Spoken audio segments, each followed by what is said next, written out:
Now, it's interesting because we kind of had this conversation a little bit on Sunday, right here. You and I did here at the Frat House, as we were doing all of our regular football viewing. And so what we thought we would do is we would kind of spin off a little bit of the conversation that Sidekick and I had on Sunday, but we do it with a bit of a Christmas flavor, a little bit of a Christmas spirit. Sure. We were talking about NFL teams the other day that we considered to be either kind of overrated or underrated based on where they are currently right now in the league and in the standings. Yep. And so in recognition of this being St. Nick Day, I thought maybe what we would do is we would kind of look at the overrated teams, and we would kind of assign them, I guess if you wanted to call it that, we'd assign them to the nice list. And then, contrary, for those that are kind of underrated, well, we would assign them to the naughty list. Right. And so what we're going to do is we're going to kick it off, Sidekick, with Santa's nice list. And so who would be your two overrated teams that you would head up, that would be heading up the nice list this year in the NFL? Well, unfortunately, there's probably no big surprises here. Yeah, I don't think so. But my two teams would be the Atlanta Falcons and the Houston Texans. Mm-hmm. The Falcons, and before I get any hate mail, any hate tweets, any posts on the Facebook page, I'm not saying they don't deserve to be in the playoffs or where they're at. Right. But their records are better than I feel the teams are. You've got Atlanta, who really hasn't, I feel, faced any good teams. I agree. And a couple of their wins were very narrow point margins over teams that they should have blown out. Yep. So, I think they've amassed, one of the best records in the NFL. But I think their record speaks more than the team actually does. Mm-hmm. Yeah, and I couldn't agree with you more on both of your choices. And so therefore, I think almost unanimously, the Frat House is probably putting the AFC Houston Texans at 11-1 and the NFC Atlanta Falcons at 11-1 on the nice list. Nice to their fan base. They certainly have been. And as Sidekick just pointed out, I'm not taking anything away from the Houston Texans. I mean, let's take a look at it. Matt Schaub is ranked 9th in QB. Arian Foster is ranked 5th in running backs. Andre Johnson is ranked 4th in wide receivers. J.J. Watt ranked 2nd in sacks defensively. You can't take anything away from the Houston Texans, but I ranked them there simply because I didn't expect the Houston Texans quite to have that kind of a record. I would have expected their spot to be currently being held by a team like, New England or say the Baltimore Ravens. Now, over on the other side, I couldn't agree with you more on the Atlanta Falcons, and in fact, I actually did a little bit of research on that one today. And when I went back and took a look at their 11 wins that they've had, only one of those wins has been against a winning team so far, and that's been the Denver Broncos, who they beat in Week 2. Matt Ryan, you can't take anything away from Matty Ice. I mean, he's having a breakout year. I'm not trying to, like we said, I'm not trying to take anything away from him, but, they just haven't really. Yeah. I haven't seen a stiff enough competition for them. Right. To warrant an 11-1 record, I guess might be the way you might want to phrase it.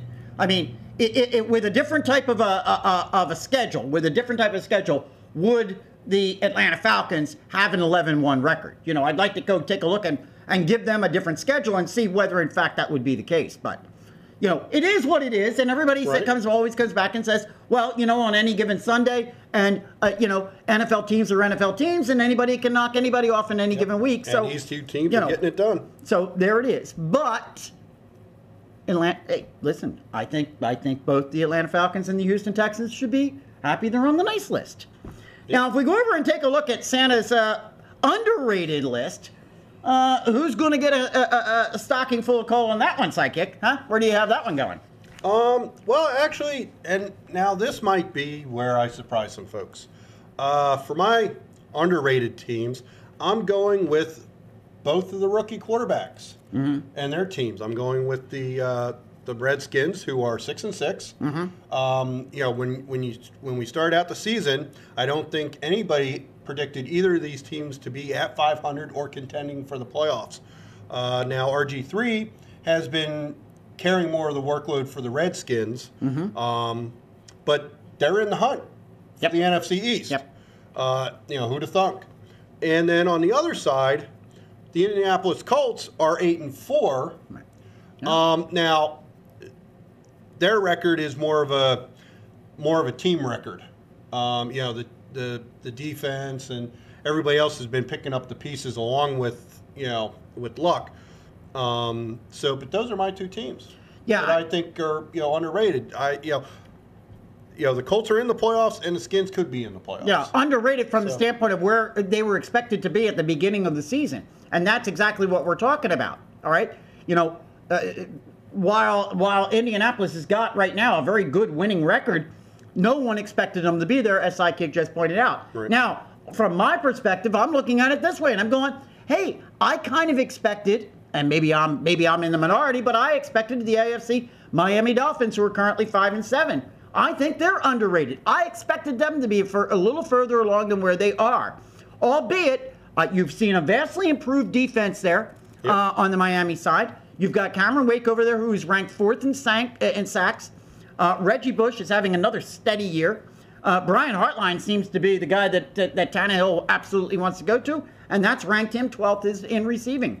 And you got Tannehill's girlfriend. I mean, she's whoa, hey. So that's got to count for something. That absolutely puts them on the naughty list, I would think, huh? Yeah, absolutely. But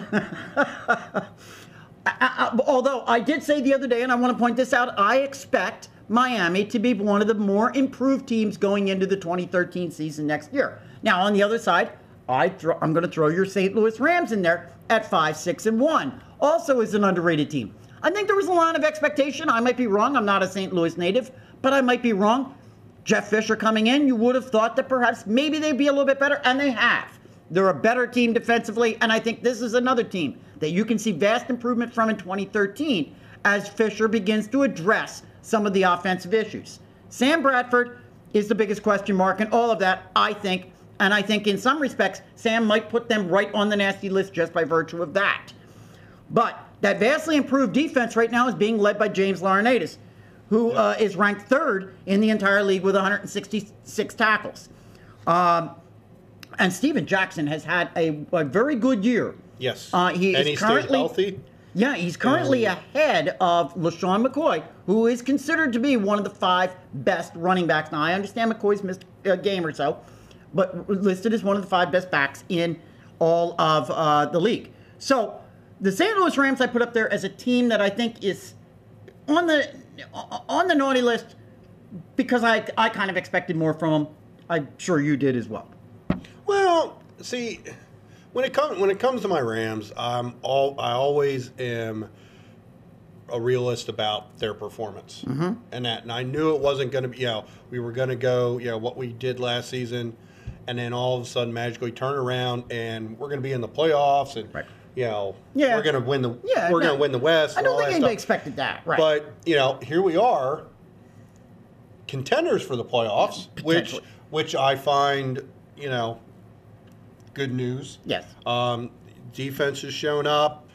Jackson stayed healthy, so I'm happy with where we're at this season. All right. But next season I do expect more out of them. And so they better get their act together, otherwise they're going to be on the naughty list again next year at this time.